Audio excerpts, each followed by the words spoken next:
Hello and welcome to Trey's Top 10 of 2019, the final video that I'll be recording, Game of the Year, for 2019 anyway. 2020 is already here, and games are already coming out, so it's time to focus on that. But before we move on into 2020 fully, let's take a second here to just talk about some of the best games, in my opinion. The guys might have their own top 10s as well, but these are the 10 games that I loved the most this year. There will be spoilers, but I will preface them and do a spoiler warning and same fun stuff as always. I cheated. My honorable mention spot is 5 games, which is not fair, but just in case anybody's like, well, where are these games at in your top 10?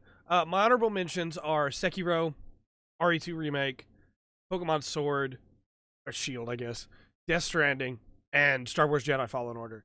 I think all 5 of those games are really good. You should still play all 5 of them. I think that they all have their problems, and I think that almost entirely they overcome those problems in a really cool way. I think especially like Pokemon and Death Stranding maybe have more problems than the others. Especially like RE2 Remake. It's really hard for me to pin down any real issues I have with RE2 Remake, other than the sewers just being a pain to get through. But I just liked 10 other games more this year. I still think all 5 of those games are absolutely worth playing. They're some of the best games that came out this year. They're just not my 10 favorite games that came out this year. So hopefully you'll give those games a shot as well.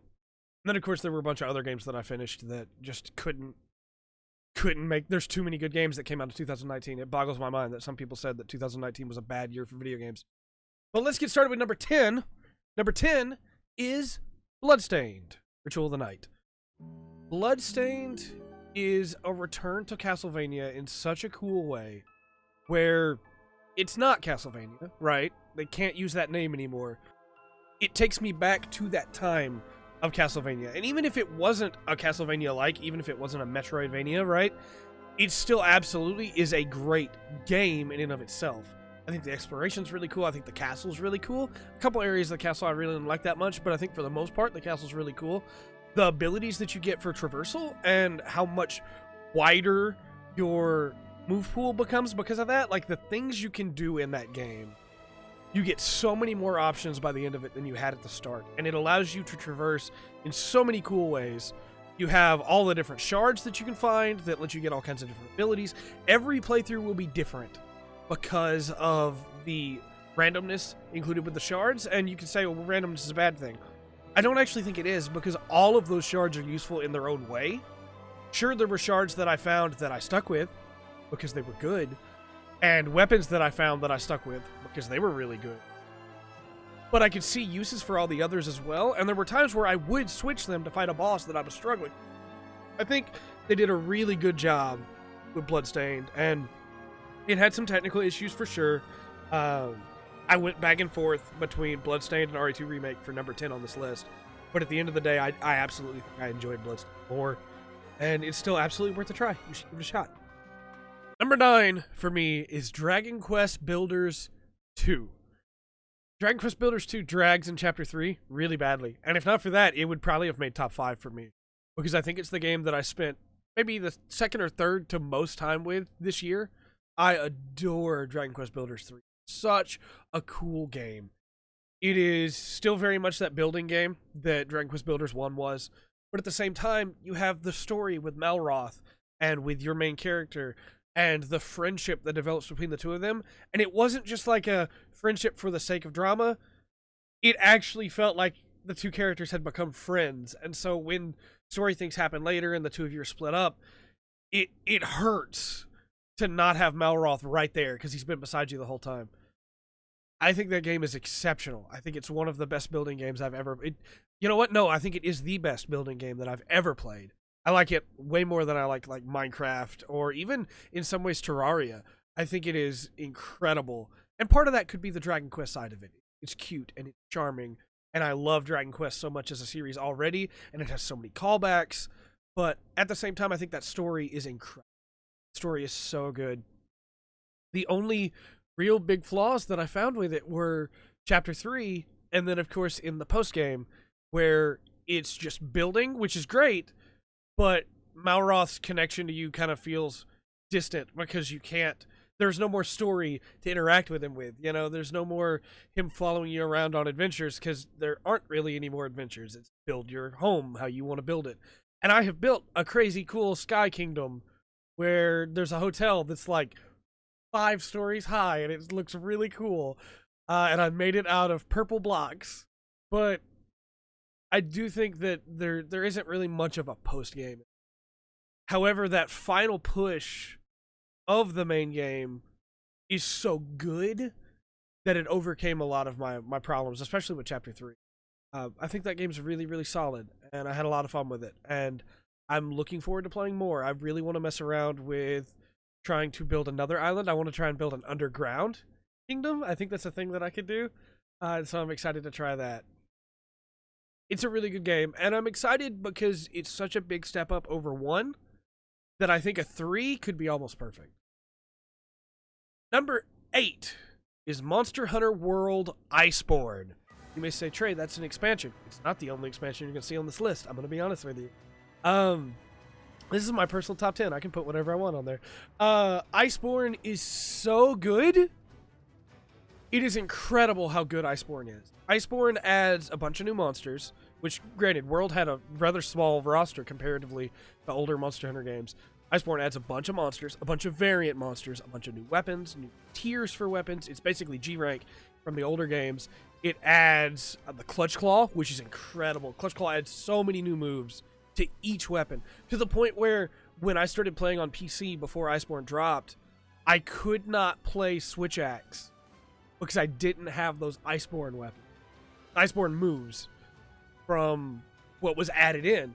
And so now that it's on PC as well and I'm playing there, it is great to have those moves back. I didn't realize how much I missed the additions of Iceborne until I started playing the PC version without it. But Iceborne is incredible. The guiding lands are super cool. One of the biggest issues towards the end of the game, when you're really starting to get monsters on lock, where you're just farming them over and over again and killing them relatively easily, is having to go back to camp every single time, or go back to HQ. Whereas in the guiding lands, you don't have to do that. You can just hunt monsters, hunt monsters, hunt monsters, hunt monsters, which is what that game's about. It's about hunting monsters to craft bigger weapons, better gear, to kill bigger monsters. And I think the way that Iceborne has gone is final boss of Iceborne is incredible. There are some brand new monsters that have been added to Iceborne that were never in the series before that are incredible. I think that they have done such a good job there. If you watched the Road to Goaty video, I did have some small complaints. I think that Black Veil Valhazak, his beam is able to go through walls, and that is incredibly frustrating. I think that has to be something they missed. I don't think it's supposed to work that way, but it is incredibly frustrating how that beam can just go through. You get behind something to heal, and he just shoots you through it and kills you, and that is not a good feeling. The other big one is, of course, still how the multiplayer works. I think that Iceborne was a big chance to change the way it works, where you don't have to view a cutscene before you hunt a monster. And it almost disencourages multiplayer when you're playing through the story, because to join a friend on their hunt of the monster, you have to have already either killed it or seen the cutscene, which means you have to go see the monster, see the cutscene, and then return, leave, quit the mission, and then join their mission after they've seen the cutscene. And it feels really strange to me. But other than those complaints, I think Iceborne is a huge step up. The Hoarfrost Reach is such a cool area. The guiding lands, again, are super cool.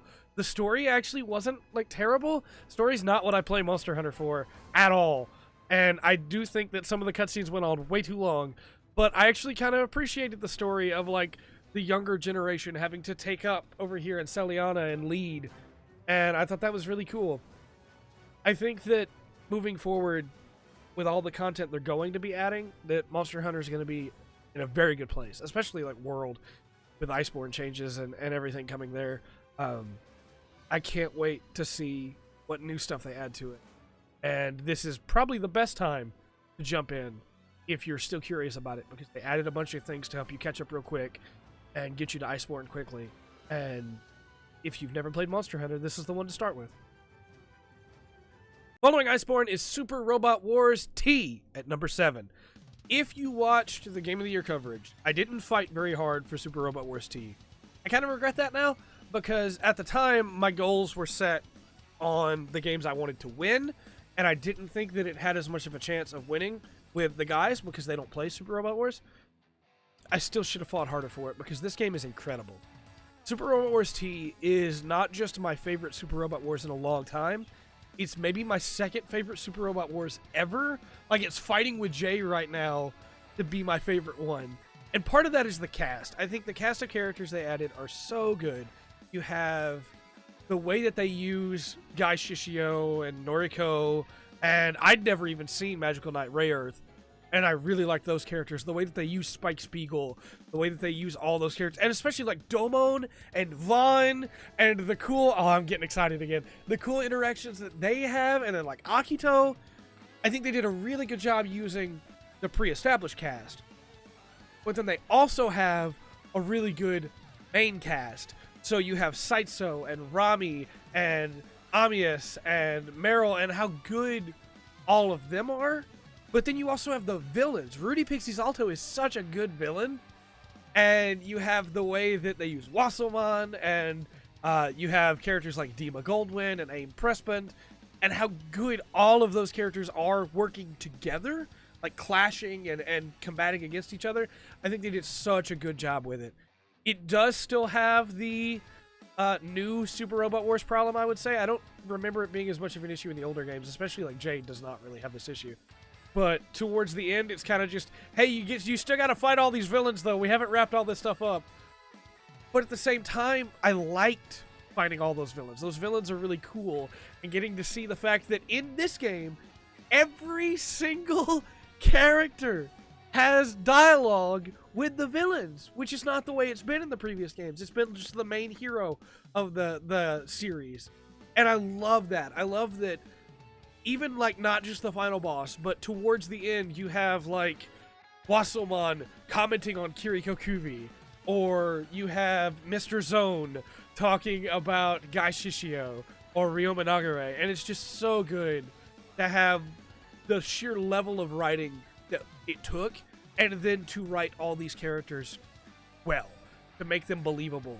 And the moment with Spike, man. The moment with Spike where he leaves to go take care of his business in the Bebop, and you're like, he's not coming back. He's not. There's no way.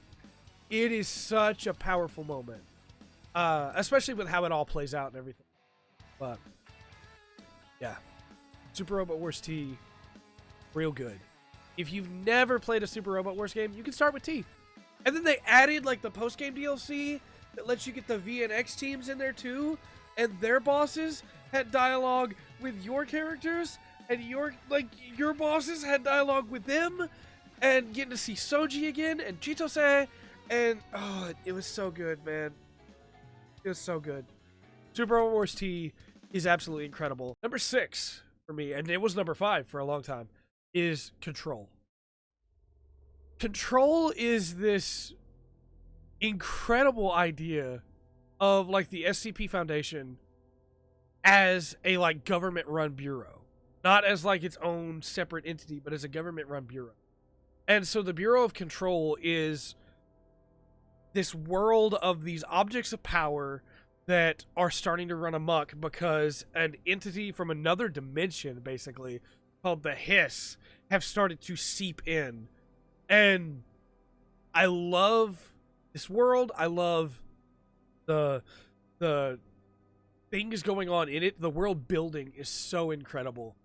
I think character-wise, there are some weak characters in here. I think, like, Dylan, nothing.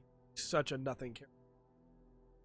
I enjoyed talking to him every time, but he's not really...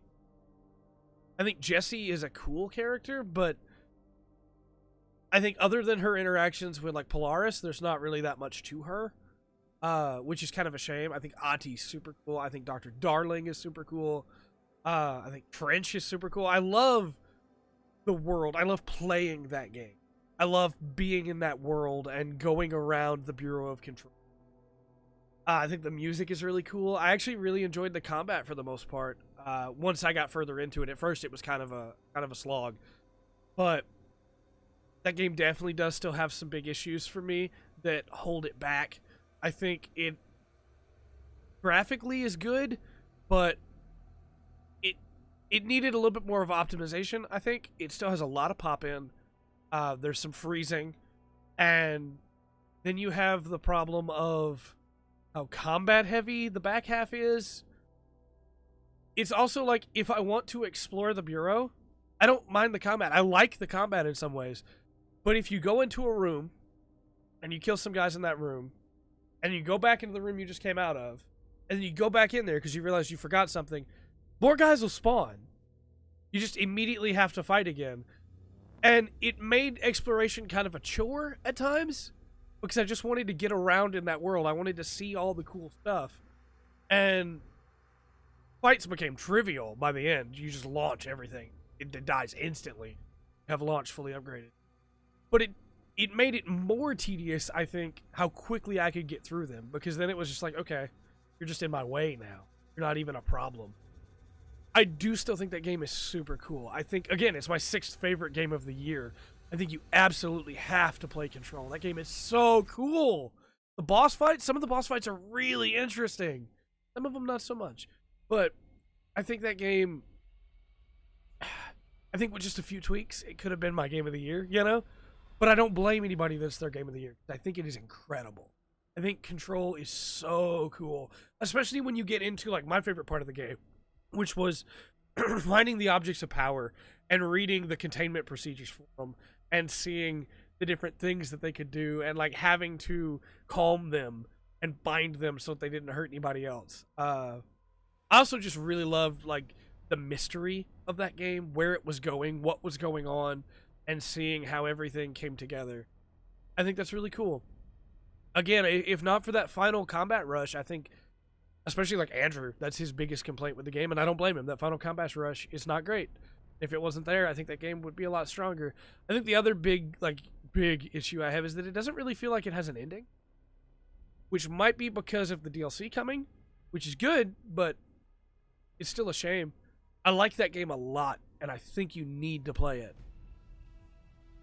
I feel like all I've done is bag on it instead of talk about how good it is, but Control is so cool. And I know I've said that over and over, but that's what I think of when I think of Control, is just the word cool. It's such a nifty idea, and it's executed so well. It's my 6th favorite game of the year.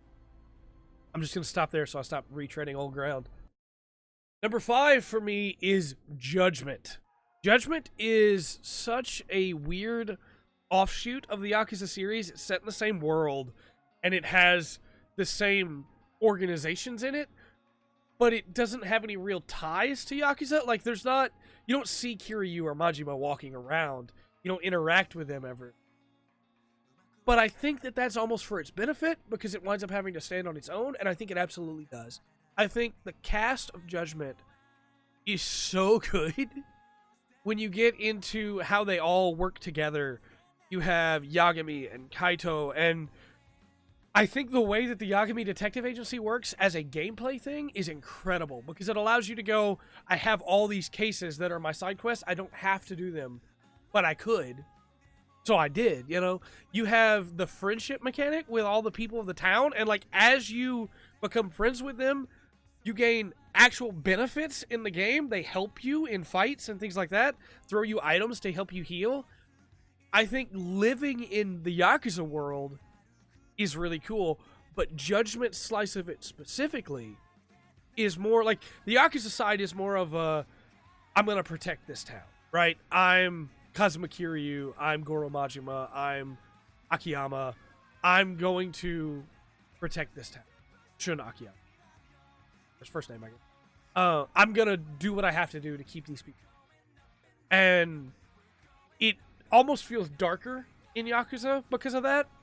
Whereas in Judgment, it almost feels like a lighter version of Kamurocho, because you're not the protector in the night.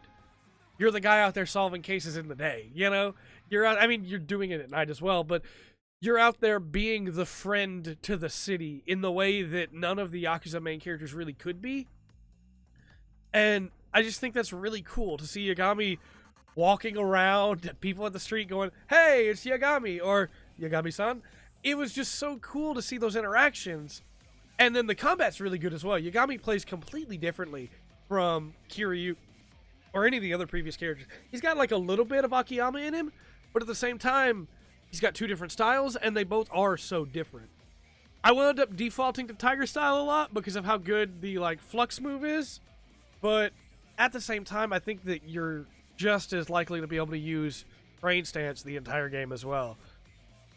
Yagami is a really good main character. I think that by the end of the game, seeing his arc, and especially like there's a moment, I won't spoil, there's a moment where he promises something to somebody and it broke me. I broke down. It got me good. That game is incredible. I don't think it's my favorite in the series, for sure. I think that in a lot of ways, man, Yakuza 4 is probably, maybe Yakuza 5, and then there's Yakuza 6, and then there's 0. The remake of 1. I think in a lot of ways, though, 4 is probably still my favorite. I really need to go replay 4 and 5 to be able to pit them against 6 and Judgment in my head, and Kiwami and 0. Judgment is still really good, though. I think Judgment for me right now would probably be number 4 in the ranking, and number 4 out of some of my favorite games of all time is not a bad thing. I also think that Yagami as a character is like number 3 for me in the entire franchise, which is insane. If you had told me at the start of Judgment that I was going to like Yagami almost as much as I like Kiryu and Majima, I would have told you were crazy. But here we are. Although I guess Akiyama is my number 2. Maybe Yagami's my number 4? I guess so. Yeah, I guess it'd be Kiryu, Akiyama, Majima, Yagami. Regardless, it's an incredible game. Play it. Number 4 for me is The Outer Wilds. I feel like The Outer Wilds came out of nowhere, and it's all I've talked about since it came out. Or since I found it, because it had come out long before I found it.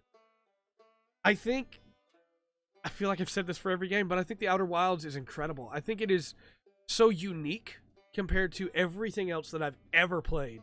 It is such a strange experience of this small universe that is falling apart, and your goal in the middle of it to try and figure out what happened, what is going on, how do I fix this, and your character going from just this person who wanted to go into space to having all of this universe shoved on their shoulders. It feels really powerful as you pick up bits and pieces of the Nomai lore, and you learn about Po and Poke and Idea and all of the struggles that all of these different Nomai had together as you piece together what happened not just to them, but is happening all across the entire universe. Over the course of that game, I had so many theories of it's going to be this, or oh, this is what happened to him, or oh no, this backfired on him. And then when you figure it all out, it's even sadder than I thought it was. There's a lot to be said about a story that you piece together over time. A story that you tell to yourself as you pick up these pieces. And I think that while that's not my favorite type of storytelling, I think that I have come to appreciate it even more because of Outer Wilds. I think that the Nomai story is so good on its own that it could have been one of my top games of the year. It couldn't have been, I'm sorry, it couldn't have been my game of the year because there's another game that came out. But then you have the story of the travelers, of all the different members of your friends from your planet. I can't remember the name of them right now at all. It's the like frontier. You have all of them, and each one of them is unique and interesting, and like Gabbro's cool and Chert's cool, and it's where that story goes. All right, I'm gonna put up spoiler hand. Put up spoiler hand. If you don't want to hear spoilers for Outer Wilds, skip to the timestamp in the description for number 2 or number 3. I almost skipped them. When you meet Solanum, and then later Solanum can be at the end of the game because you met her and talked to her and you became friends with her. I think that is such a cool moment. And that moment at the end where Ryback is like, you talk to him and he says, but that's all in the past now. And we got to live for the future. It broke me. That hurt me. That line hurt. Because that's so true. You know, you can't live in the past. And then finally, I'll put the spoiler hand down into this and we'll move on. But finally, I didn't finish that game the right way. I never found out how I was supposed to get into the Ember Twin or the Ash Twin. To be able to get the... No, it was the Ember Twin. To be able to get the Warp Core. I never figured that out. What I did instead was I was investigating the towers and I saw a Nomai body still in its armor and I was like, or its suit, I guess. And I was like, how is the sand not picked this body up? So I walked in and found the broken warp tower and I looked up and couldn't find anything. And I was about to leave when the sand came over on top of me and warped me into the warp core.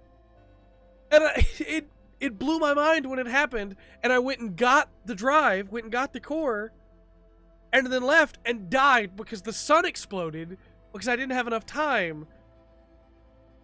And I had no idea what I had just done. So then later when I found the Nomai vessel, I was like, I know where I have to go. And so I went back there and got it and came back with it and finished the game. But it boggles my mind that I found that by accident because I was exploring the world. I never found that clue before then that told me that's where I needed to go. And I think that is the real strength of that game. You'll stumble upon things and not even know what they are when you find them, and then get the context later and just be blown away by it. Outer Wilds is an incredible game. And I'll put the spoiler hand down now, if you have not played it yet, you absolutely owe it to yourself. That game is special. And if you're looking at it and going, I don't know if this game's going to be for me, try it anyway. Because I think it is so unique that it's not like anything you've played before. I think that you'll be able to appreciate it. Number 3 for me is Devil May Cry 5. Devil May Cry 5. I feel weird because it's my number 3. I don't have the emotional praise that I have for Outer Wilds with DMC 5. But DMC 5 is so much fun to play.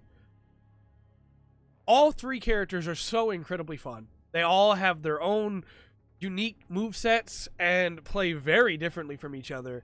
And I think the 3rd character has the best version of his moveset that he's ever had. It is incredible to me how good his moveset is. And even after beating the game, I played through it again because all I wanted to do was play around more with those characters. I think that all 3 of them are so fun to play. So cool. I think some of the boss fights are not great. I think some of the level design's not great. I think that story-wise it trips a couple times. And it's going to sound dumb, but I think the characters play so well that I don't care. I think that playing as Dante with his new moveset, being able to switch between weapons on the fly, switch between styles on the fly, switch between guns on the fly, between all of them, then being able to augment every weapon or every gun with its style, being able to mix in Royal Guard, being able to mix in Trickster, being able to flip and just mid-combo, switch up between everything. The options are almost unlimited, it feels like. It is insane what you can do with that game. And that's not even talking about Nero or V, what they have available. I love DMC5.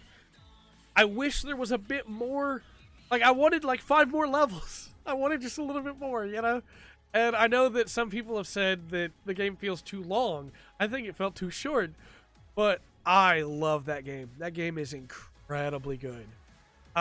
It's going to sound weird again, because I'm not going to say if you haven't played it yet, you should, like I did with Outer Wilds. But I think that if you are a fan of character action games, if you are a fan of good combat, you are a fan of crazy combos that you can pull off that aren't, they may not be the best combo, but they're still really good. I think you have to play DMC. That game is incredible. In my head, Dante is currently juggling an enemy with a Cavalier, then switching in It's such a good game. I love playing it. I think that it is one of the few games on this list that when I'm not playing it, I'm like, yeah, I recognize all these problems. I don't care. When I am playing it, the problems might as well not exist. That game is so much fun. And at the end of the day, yeah, its story may not be quite as moving as a lot of the other ones on this list. Its cast of characters is still relatively small, and Trish and Lady don't ever really get to do much. But I like having fun in that game, and so it's my number 3. I feel like that's a terrible reason, right? But I adore playing that game. And that's what I want out of DMC. I want to have fun. Number 2 for me, this was really tough. Number 1 and number 2 went back and forth a lot over the course of the year. Number 2 for me is Fire Emblem 3 Houses. And I'm sure anybody that knows me now knows what my number 1 is as well. But Fire Emblem 3 Houses has so much content and so many good stories. I enjoy playing it, but it's almost like the reverse of DMC 5, where when I'm not playing it, I can look at all the flaws and be like, oh yeah, those are a problem. And then when I am playing it, I can look at all the flaws and go, I can look past these. I don't enjoy playing it as much as I enjoy playing DMC 5. But it's still so much fun, and the stories are so good, the music is so good, the characters are so good, how different the paths are is so interesting. Being able to take any of your students and change them to basically whatever you want, given enough time working with them. Being able to flip their classes and mix and match as much as you want. Being able to recruit students from other houses to your house, and then in the second half of the game, that impacts the story again. Being able to kill off characters and see how different the story goes. It is so full of content that it makes me almost upset with myself that I go, but what if it had this instead? Because my biggest complaints are still that I can't skip the first half, and I know that sounds terrible, like why can't I skip half the game? But the first half is the same for every route, and I want to play the new stuff when I replay the game for the 4th time. And that the master classes are not that great. I think that it's really weird that you get to advanced and you get some really good classes, and then you have a couple master classes that are really solid, and the rest just don't really make that much of a difference. I think that's such a strained design, like, so incredibly weird as a design choice. Because there are characters that I left at advanced instead of moving them up because they lost skills they would have kept otherwise. And it just, or stats at least, it felt so strange to me that you get to master class and it's like, this should be the best class for the unit. And a lot of times it's not. That said, the sheer utility of this game, being able to basically whatever you want, like Gambits open up a brand new world with this game of, do you want to use the stride gambit to be able to beat the maps quicker? Do you want to be able to warp cheese and be able to use the warp staff as much as you want? Do you want to be able to have an entire team of people that can heal? Do you want a whole team of flyers? You can do that. You want everybody on a horse? Let's go. I love the options Three Houses gives me. And if that was all it gave me, it might still have made the top 5, but then it gave me some incredible characters with some great music and a really, really solid group of stories. I think Dimitri's story is still probably the best one for me. I think it was the most fun that I had and the saddest that I got, probably. But I think the other routes still definitely have something to offer. Now, I haven't played Golden Deer yet. That's the last one available to me. But the other 3 are so good, man. I think that, again, Blue Lions is still the best one. But I enjoyed my time with all of the other stories. And I really want to see how different Golden Deer is. There's a new DLC pack coming up that has a side story that I want to play with. I am so excited to spend more time in this game, and I've put over 300 hours into it already, which is insane to me. There are very few games that I put that much time into, and I'm like, yeah, let's keep going. I love Fire Emblem 3 Houses. That game is incredible. And it helps that it's on the Switch. I can play it anywhere. I can play it waiting for the bus for my siblings to get home. I can play it in bed. I can play it while I'm waiting for somebody to show up for a meeting. It is so versatile, and that shouldn't matter when it comes to ranking these games. But for a game that I've put that much time into, to be able to take it everywhere is just another bonus to me. Number 1, Final Fantasy XIV Shadowbringers. So, Stormblood was not my number 1 of the year that it came out. I think it was like number 6 or 7 of the year that it came out. I liked Stormblood a lot. Stormblood was really good. Shadowbringers is insane. Shadowbringers is so much more than what I ever could have asked for out of an MMO expansion. It's in my top 5, maybe top 3. Maybe it's my favorite. I'm not sure. Like, I have to think about it more. Final Fantasy stories of all time? It's currently fighting with 4 and 7 for me. And 9, I guess. Which is incredible. I cannot believe that an MMO expansion has a story that is comparable to me to FF4, FF7, and FF9. And 6. 6 also has a really good story. So yeah, it's fighting in the top 5. But it might be my favorite. And I can't believe that.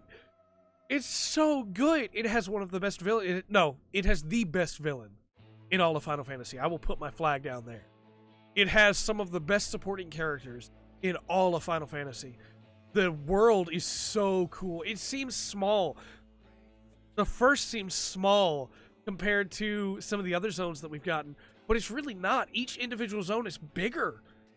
And I think it's just because we have that few number of zones, but the zones are so much bigger that it doesn't matter. There's so much to do in all of them. It is the only time in all of that game that I have done every side quest in every new zone. Not because I needed the XP from them, but because I wanted to know. I wanted to hear the stories of the people that lived in those areas. I wanted to know more about those areas. I wanted to fill in the gaps in my knowledge because the world of the first is so incredibly awesome. There are so many interesting things about that world, and I always wanted to know more. Where that story goes is incredible. Where you get to at the end, Selk, and with Ardbert, and with the Crystal Exarch, it is so good. I think that story is, it's for sure my favorite story of the year. It is, it's fighting right now with me for the story from Dragon Quest XI and Nier Automata, but it might be my favorite story of the last 5 years. For sure, at least. I don't know how far back I want to go yet, but it is so incredible. I love Shadowbringers. I think what they have done, just story-wise, is so good. And then that's not even including the trust system to let you be able to go through the dungeon solo if you're worried about your performance the first time you're in a dungeon without, with other people, and you don't want to look bad in front of them. Or you're trying to learn your new abilities and you want to play with AI instead. They added all the new abilities for all the jobs. I think the jobs are balanced the best they've ever been in the game. The new tank is really good. I think the tanks are the most balanced they've ever been in the game.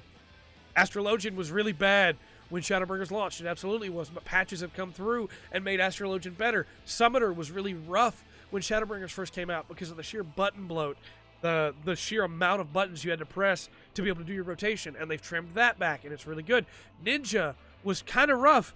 I started the expansion as Machinist. I haven't been a Ninja main since Heavensward came out. They fixed Ninja, and I'm a Ninja main again. I love new Ninja. Ninja's so much fun now. And it's just one of all the other jobs. They did such a good job with Shadowbringers. The music is incredible. The story is incredible. The zones are incredible. The characters are incredible. My only pet peeve with Shadowbringers is that you have to play through all of 14 to get to it or buy a jump potion. And it doesn't come with one. If Shadowbringers was a standalone, I would be telling you right now that it's the best Final Fantasy game ever made. Hands down. But it's not. And I know that's a lot of commitment. I absolutely understand how much of a commitment that is. Because I've done it. I get it. But you should still play Shadowbringers. Because it's incredible. Let me know your top 10 in the comment section down below. And until next time, until we do this again in 2021 for 2020, I've been Trey. This has been The Full Spectrum. Remember to always enjoy the full spectrum. Video games Have to off.